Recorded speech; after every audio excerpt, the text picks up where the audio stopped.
меня сразу было плохое предчувствие, когда родители решили отправиться на каникулы в домик у озера. Будучи спокойным ребенком, я обычно не протестовал против решений с их стороны. Но в этот раз одна только мысль о том, чтобы провести неделю вдали от цивилизации, навевала невероятную тоску. Но отец был непреклонен. Объявление о сдаче миленького чистого домика только появилось на интернет-площадке, а цена была просто смешной. До езды до живописного места было всего 1,5 часа на машине в одну сторону, так что... Папа уже давно грезил утренней рыбалкой и ужинами на свежем воздухе вдали от города, поэтому никакие аргументы против не принимались. К своему ужасу я даже не заметил, как быстро настала та злополучная дата. Вещи были погружены в машину, и мы выдвинулись в путь очень рано, чтобы выбраться из мегаполиса до начала мертвых пробок. Папа завел двигатель, а печка постепенно стала прогревать старый прокуренный салон. Городские магистрали на нашем пути уже очень скоро сменились более узкими дорогами с плотным массивом деревьев по обеим сторонам, а затем и вовсе полутораполосными неасфальтированными участками. Тихая музыка откуда-то снизу и монотонные пейзажи в лучах еще прохладного майского солнца за окнами убаюкивали. Очень скоро я уснул. Разбудил меня звук открывающегося багажника. Не сразу открыв глаза, я какое-то время слушал, как родители перетаскивают вещи в дом. С большим усилием переборов дремоту, я, щурясь из-за ярких отблесков, осмотрелся. Маленький одноэтажный домик стоял прямо на берегу огромного озера. Стена леса подступала с 3 сторон, разрезаемая лишь тонкой подъездной дорожкой. Выйдя наружу, я потянулся. Плотный и сырой утренний воздух наполнил легкие. Нехотя я помог поднять оставшиеся сумки на крыльцо, а затем мы стали обживать наше жилище на ближайшие несколько дней. Все оказалось не так уж скверно. Достаточно теплый дом из бруса был уютным и вживую выглядел даже лучше, чем на фотографиях. В спальне родителей, украшенной причудливыми подделками из дерева и картинами местных пейзажей, стояла тяжеленная кровать из массива. Мне же досталось очень уютное место на диване в зале, прямо напротив выложенного камнем камина. Была еще небольшая кухня и ванная комната. Все очень чистое и аккуратное. В первые пару дней я был близок к тому, чтобы признаться вслух, что был неправ. Спалось тут прекрасно, еда казалась намного вкуснее, чем дома, а по вечерам обуревало жгучее желание почитать, чего я делать, мягко скажем, совсем не любил, или просто бесцельно понаблюдать за пламенем, горевшим всю ночь напротив моего дивана.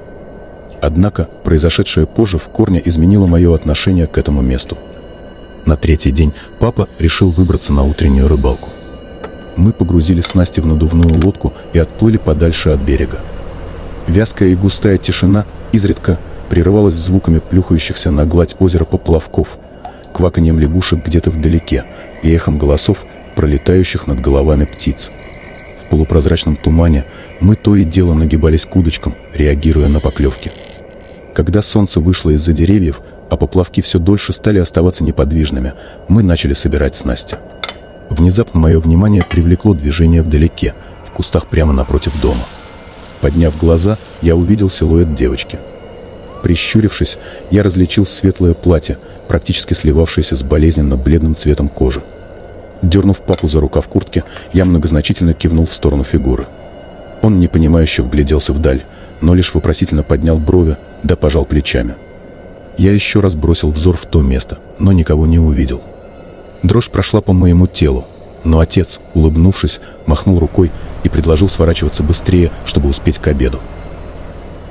В тот день я, конечно, не вспоминал о странной девочке, которую, как мне показалось, увидел утром. Все шло своим чередом, когда ближе к 11 вечера мы не разошлись по комнатам.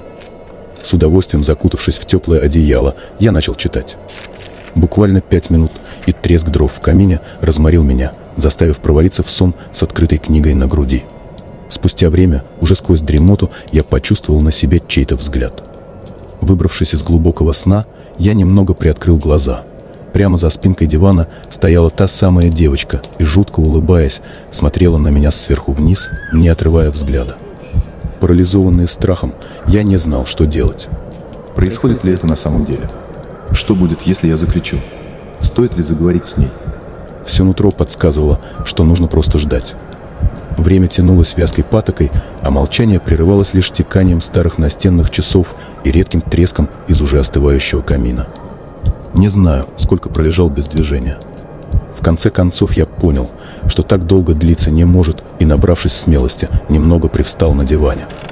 Улыбка тут же сошла с лица девочки, и она медленно, противоестественно, повернула голову на другой бок, все так же не отрывая от меня глаз.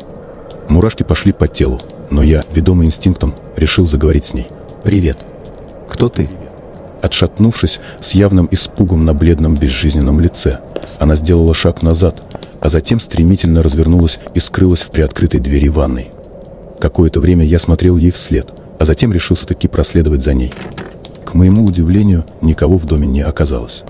Ошарашенная, я сел за кухонный стол и, сделав себе чаю, стал смотреть в окно, периодически поглядывая в дверной проем.